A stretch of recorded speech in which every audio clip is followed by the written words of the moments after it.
શ્રીમદ ભગવદ્ ગીતા ધોરણ 6 પાઠ 7 કર્મણ્યવાધિકારસ્તે. મનુષ્યના નિયંત્રણમાં તો માત્ર કર્મ છે, તેનું ફળ નહીં. આ વાત શ્રીમદ ભગવદ્ ગીતામાં પણ કરવામાં આવી છે. કર્મનો ત્યાગ કરવાની ઈચ્છા કર્યા વગર પોતે કરેલી મહેનતના ફળની આશા છોડીને કર્મ કરવું જોઈએ. તે વાત અહીં મધુમાખીની વાર્તા દ્વારા સુંદર રીતે નિરૂપવામાં આવી છે.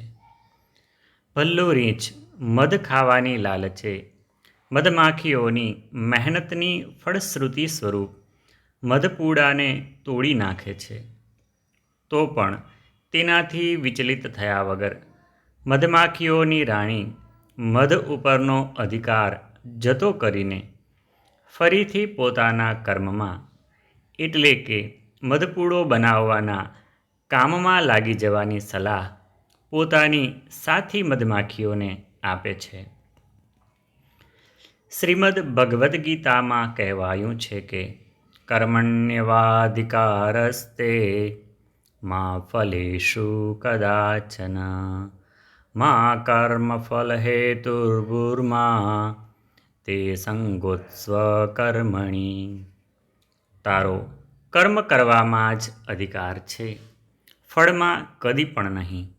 માટે તું કર્મોમાં ફળની ઈચ્છાવાળો ન થા. તેમ કર્મ ન કરવામાં પણ તારી પ્રીતિ ન થાઓ. એક ગામ હતું. ગામને પાદરે એક રળિયામણું તળાવ હતું. તળાવને કાંઠે ઊંચો અને ઘટાદાર જાંબુડો હતો.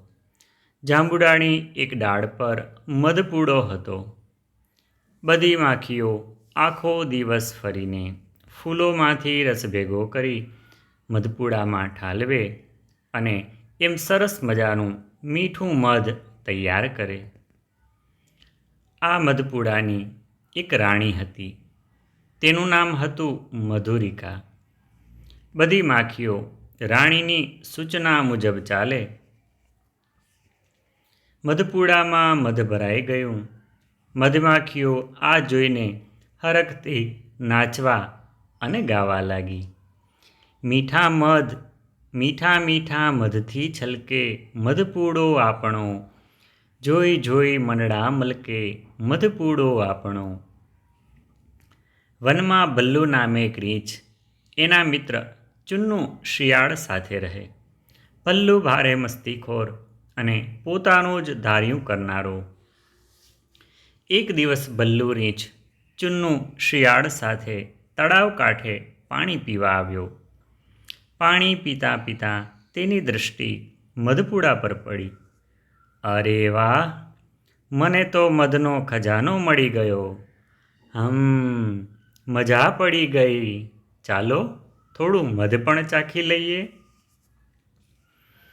ભલ્લુ મધ ખાવા માટે જાંબુડા તરફ આગળ વધ્યો.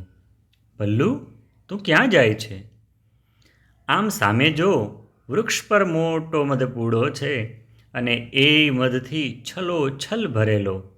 ચાલ, આજે તો ઉજાણી કરીએ. ભલ્લુની આ વાત ચુન્નુને ન ગમી. ભલ્લુ, કોઈને પૂછ્યા વિના થોડું ખાઈ લેવાય? તું મધ ખાવા માટે રાણીને તો પૂછી લે. આપણને ગમ્યું તે આપણું, એમાં કઈને પૂછવાનું થોડું હોય. પૂછે બીજા, તારે ન ખાવું હોય તો તારી મરજી, હું તો ખાઈશ જ. ભલ્લુએ વૃક્ષ પર ચડી પોતાનો પંજો મધપૂડા પર માર્યો. મધપૂડો તૂટ્યો અને મધ પણ નીચે ઢોળાયું. આ જોઈ મધમાખીઓના ગુસ્સાનો પાર ન રહ્યો. તે રાડારાડ કરતી ભલ્લુ પર તૂટી પડી. મધમાખીઓએ ભલ્લુ પર ચારે બાજુથી હુમલો કરવાનું ચાલુ રાખ્યું. ભલ્લુની બધી હોશિયારી અલોપ થઈ ગઈ. અરે અરે, તમે આ શું કરો છો?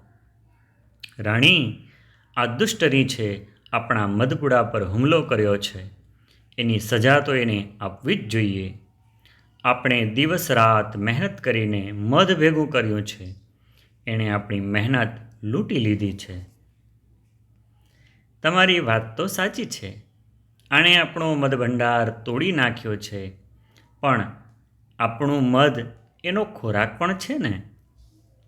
મધુરિકા રાણી, આપણી તનતોડ મહેનતનું શું? આપણે આટલી બધી મહેનત કરી છે, એનું ફળ બીજા ખાઈ જાય તે કેમ ચાલે? એમ પહેલાં એ તો કહો કે આ મધ કેવી રીતે બનાવ્યું હતું? ફૂલોના રસમાંથી. ફૂલોએ રસ કેવી રીતે બનાવ્યો? એમાં તો પાંદડાની મહેનત છે. પાંદડાએ મહેનત કરીને ખોરાક બનાવીને રસ ફૂલ સુધી પહોંચાડ્યો. તો પછી પાંદડાએ ખોરાક કેવી રીતે બનાવ્યો? સૂરજના પ્રકાશમાંથી. હવે મધુરિકા રાણીએ હસતાં હસતાં પૂછ્યું, જો પાંદડા કહે છે કે હું મારો ખોરાક બનાવીશ, પણ રસ ફૂલને નહીં આપું, તો ફૂલ શું કરે? જો ફૂલ કહે કે મારો રસ હું જ પી જઈશ, બીજા કોઈને નહીં પીવા દઉં, તો શું આપણે મધ બનાવી શકીએ ખરા? તો ના જ બનાવી શકીએ ને. હવે મધુરિકા રાણીએ ભલ્લુ રીંછ સામે જોઈને ઠપકો આપતા કહ્યું, જો ભાઈ, તારે પણ અમારી જેમ મહેનત કરવાની, બીજાનું નુકસાન કરીને કંઈ પડાવી લેવું તે યોગ્ય નથી. ભલ્લુને પણ પોતાની ભૂલ સમજાઈ અને તેણે સૌની માફી માગી. પછી મધુરિકા રાણીએ સૌને કહ્યું, મિત્રો, આપણે સૌ એકબીજા સાથે સંકળાયેલા છીએ. જેમ કે પાંદડા ખોરાક બનાવે છે, તે પછી ફૂલ ખીલે છે, ફૂલનો રસ આપણે ચૂસી લાવીએ છીએ ને મધ બનાવીએ છીએ. મધ અન્યનો ખોરાક બને છે કે તેમાંથી દવા બને છે. આમ અન્યને ઉપયોગી થતા રહેવું એ જ આપણું ધ્યેય. કર્મ કરતા રહેવું એ જ આપણું લક્ષ્ય. મધુરિકા રાણીએ થોડું મધ પણ ભલ્લુને ખાવા માટે આપ્યું. પછી બધી મધમાખીઓ ફરીથી પોતપોતાના કામમાં લાગી ગઈ અને થોડા સમયમાં તો ફરીથી આખો મધપૂડો તૈયાર. શ્લોક. કર્મણ્યવાધિકારસ્તે મા ફલેષુ કદાચન મા કર્મફલહેતુર્ભુર્મા તે સંગોત્સ્વ કર્મણિ. અર્થાત તારો કર્મ કરવામાં જ અધિકાર છે, ફળમાં કદી પણ નહીં. માટે તું કર્મોમાં ફળની ઈચ્છાવાળો ન થા. તેમ કર્મ ન કરવામાં પણ તારી પ્રીતિ ન થાઓ. શ્લોક. કર્મણો હ્યપી બોધવ્યમ ચ વિકર્મણઃ અકર્મણશ્ચ બોધવ્યમ ગહનો કર્મણો ગતિઃ. અર્થાત કર્મનું તત્વ પણ જાણવું જોઈએ અને અકર્મનું તત્વ પણ જાણવું જોઈએ તથા ન કરવા યોગ્ય કર્મનું તત્વ પણ જાણવું જોઈએ. કેમ કે કર્મની ગતિ એટલે કે જ્ઞાન ગહન છે.